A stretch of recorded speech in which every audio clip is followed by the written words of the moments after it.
Good morning. Welcome back to the Red Mic. Happy Wednesday. Glad you're here. Today's Red Mic message: on the internet, trust is a four-letter word, and don't believe your Google Pay statements either. A few weeks ago, I found what looked like a great deal on a package of shirts. They looked like they were well made. It was buy two at $49, get a third for $3. Thought, okay. And I figured it was probably some sort of Ho Chi Minh dealer. So I got a size bigger than I normally wear. I normally wear XL.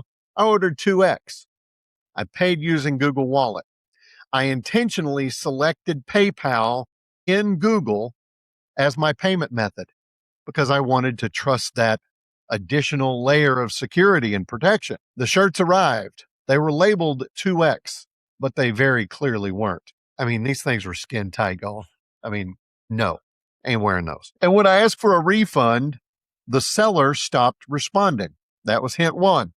If something seems too good to be true, it often is. And shame on me. I've gone back and I found that vendor listed on a number of sites saying, hey, don't do it. 1 star. I didn't just fall off a turnip truck. I buy stuff on the internet a lot, but even experienced shoppers might get caught every once in a while.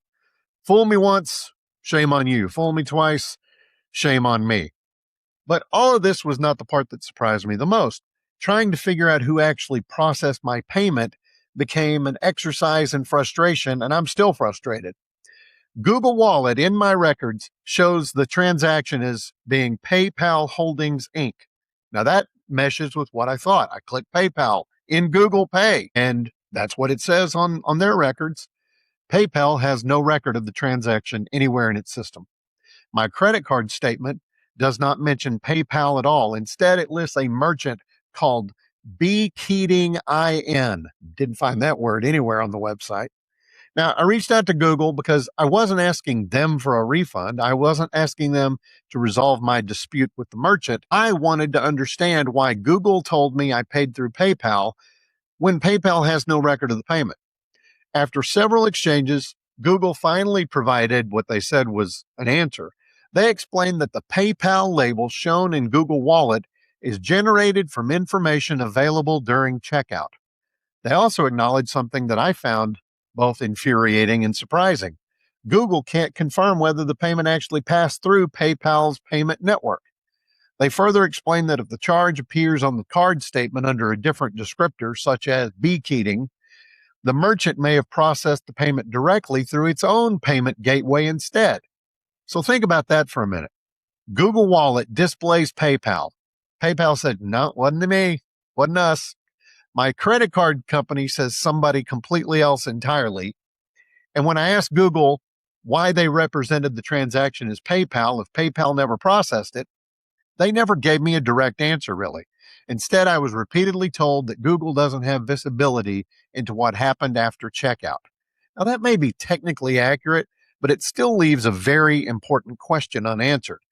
If a payment history tells consumers they paid through one company, yet that company has no record of the transaction, what exactly is that payment history telling us? Maybe the answer is buried somewhere in the technical architecture. Maybe it's working exactly as designed, but maybe it isn't. I honestly don't know. In addition to reaching out to Google's frontline consumers, I've already sent 2 separate emails to 2 different VPs at Google/Alphabet. No response. I didn't expect I'd get one. I am going to reach out to the highest level of anybody I can find. And who knows, when I post this later today, I might go scorched earth on Google saying, you know what, I'm sick of it. Now, bottom line is the merchant created my problem, but the payment ecosystem made it harder to understand. And that's really frustrating and disappointing because Google is supposed to be a name that you trust. Bottom line is leadership and life lessons don't always come from boardrooms. Sometimes they come from buying a few shirts online.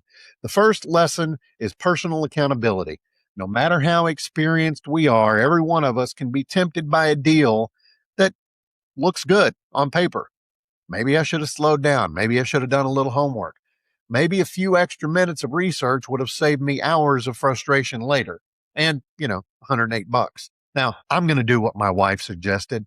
I'm probably going to wait another day or two. I did file a dispute with my credit card company, so hopefully that'll go through. But if it doesn't, whether it does or doesn't, I'm going to take these shirts and probably take them to Goodwill or St. Vincent's or some other place that can use, maybe there's somebody out there that needs a nice shirt that they could wear to an interview and stuff. Because I bought these shirts with the intention of wearing them to work.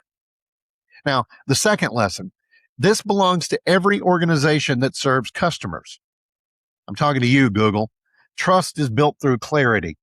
If your product tells consumers one thing while your systems can't confirm that it's true, people are going to begin to question everything else they see. That ain't good for you.